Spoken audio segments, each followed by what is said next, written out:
সুপ্রিয় দর্শক আসসালামু আলাইকুম। এচে কিচেন চ্যানেলে সবাইকে ওয়েলকাম জানাচ্ছি। আশা করছি আপনারা সকলেই অনেক অনেক ভালো আছেন।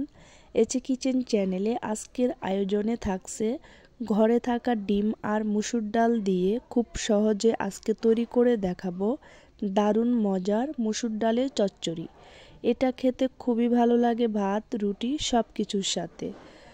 রেসিপি ভালো লাগলে লাইক, কমেন্ট এবং শেয়ার করে সাথে থাকার অনুরোধ রইল। তাহলে চলুন রেসিপিটি দেখে নেওয়া যাক। আজকে রেসিপির জন্য আমি এখানে হাফ কাপ মুসুরের ডাল ভালো করে ধুয়ে 30 মিনিট ভিজিয়ে রেখেছিলাম। 30 মিনিট পর পানি ঝরিয়ে নিয়েছি। আর নিয়েছি এখানে 2টি সেদ্ধ ডিম। তো এখন এই ডিম দুটোকে কেটে নেব। তো এই ডিম দুটো কাটার জন্য আমি এখানে একটি সুতো নিয়েছি। তো আমি সুতো দিয়ে ডিমটাকে কেটে নিচ্ছি।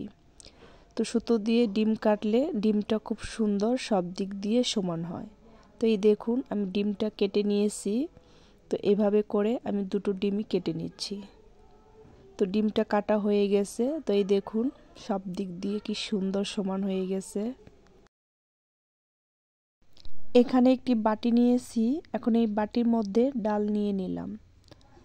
এখন এখানে দিয়ে দিচ্ছি বড় সাইজের একটি পেঁয়াজ কুচি, আর দিয়ে দিচ্ছি একটি টমেটো কুচি। স্বাদ মতো লবণ দিয়ে দিলাম। আর দিয়ে দিচ্ছি এখানে হাফ চা চামচের চেয়ে একটু কম হলুদের গুঁড়ো, হাফ চা চামচ মরিচের গুঁড়ো দিয়ে দিলাম। আর দিয়ে দিচ্ছি হাফ চা চামচ জিরার গুঁড়ো। এখানে কিছু ধনিয়া পাতা কুচি দিয়ে দিলাম।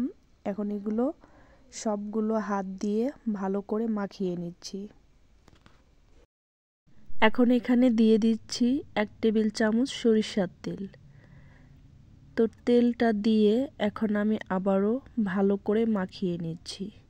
তো যারা ভিডিওটি দেখছেন প্লিজ একটা লাইক দিয়ে পুরো ভিডিও কন্টিনিউ করবেন। আপনাদের একটি লাইক আমাকে পরবর্তী ভিডিও বানাতে অনেক উৎসাহ জাগায়। তো এগুলো মাখানো হয়ে গেছে, এখন এক সাইডে রেখে দিচ্ছি। চুলায় একটি প্যান বসিয়েছি আর এখানে দিয়ে দিচ্ছি 2 টেবিল চামচ সরিষার তেল। তো তেলটা দিয়ে দিচ্ছি সামান্য লবণ, সামান্য মরিচের গুঁড়ো আর সামান্য হলুদ দিয়ে দিলাম। দিয়ে ভালো করে তেলের সাথে নেড়েচেড়ে মিশিয়ে নিচ্ছি। এখন এখানে ডিমটা ভেজে নেব। তার জন্য এখন এখানে একে একে ডিম তেলে ছেড়ে দিচ্ছি। তো ডিমের যে পাশে কুসুম আছে সে পাশটা আমি এভাবে দিয়ে দিচ্ছি। তো ডিমটাকে আমি বেশি কড়া করে ভাজবো না, সামান্য একটু ভেজে নিচ্ছি। তো আমি নেড়ে চেড়ে এপিঠ ওপিঠ দুপাশটায় হালকা করে ভেজে নিচ্ছি। তো ডিমের এক পাশটা ভাজা হয়ে গেছে, এখন আমি অপর পাশটা উল্টে দিচ্ছি। তো এভাবে উল্টে পাল্টে আমি ডিমটাকে ভেজে নিলাম। তো এই দেখুন ডিমটা ভাজা হয়ে গেছে। এখন ডিমগুলো একটা প্লেটে তুলে নিচ্ছি। তো এই দেখুন আমি সবগুলো ডিম তুলে নিয়েছি। এখন এই তেলের মধ্যে দিয়ে দিচ্ছি 2টি আস্ত শুকনো মরিচ আর দিয়ে দিচ্ছি হাফ চা চামচ পাঁচফোড়ন। এখন এগুলোকে একটু নেড়ে চেড়ে মিশিয়ে নিচ্ছি। তো মেশানো হয়ে গেছে, এখন এখানে দিয়ে দিচ্ছি 4 কোয়া রসুন কুচি। তো রসুন কুচিটা দিয়ে ভালো করে নেড়ে চেড়ে কয়েক সেকেন্ড ভেজে নিচ্ছি। তো এই দেখুন রসুনটা ভাজা হয়ে গেছে। এখন এখানে দিয়ে দিচ্ছি মাখিয়ে রাখা ডাল। তো আমি সম্পূর্ণ ডাল এখানে দিয়ে দিলাম। তো ডালটা দিয়ে এখন ভালো করে নেড়েচেড়ে মিশিয়ে নিচ্ছি। তো আমি ডালটা দিয়ে ভালো করে নেড়েচেড়ে মিশিয়ে নিলাম। এখন এইভাবে নেড়েচেড়ে ডালটাকে কিছুক্ষণ কষিয়ে নিচ্ছি।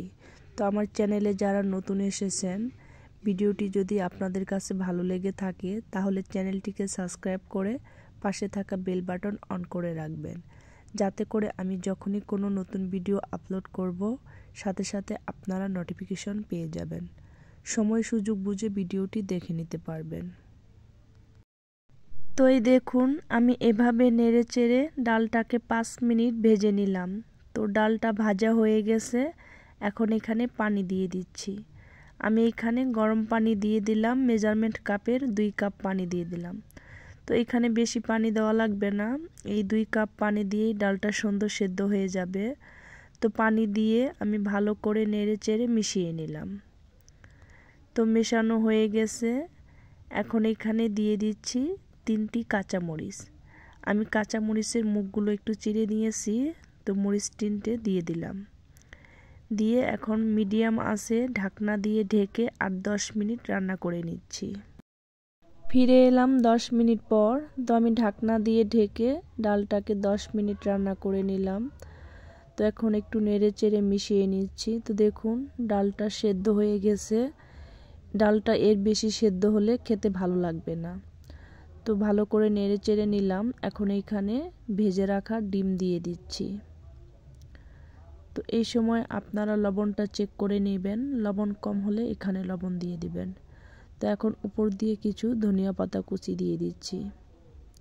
তো ধনিয়া পাতা কুচি দিয়ে ঢাকনা দিয়ে ঢেকে আরও 2 মিনিট রান্না করে নিচ্ছি। ফিরে এলাম 2 মিনিট পর।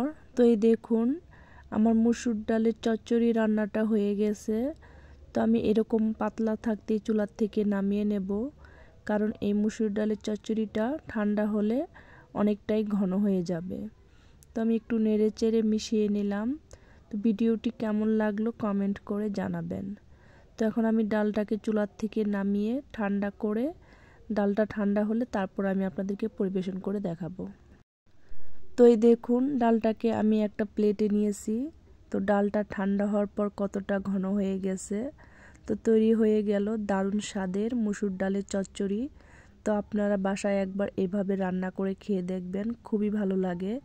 তো আপনারা এই মুসুর ডালের চচ্চড়িটাকে গরম ভাত, রুটি, পরোটা সবটার সাথে পরিবেশন করতে পারবেন, খেতে দারুণ লাগে।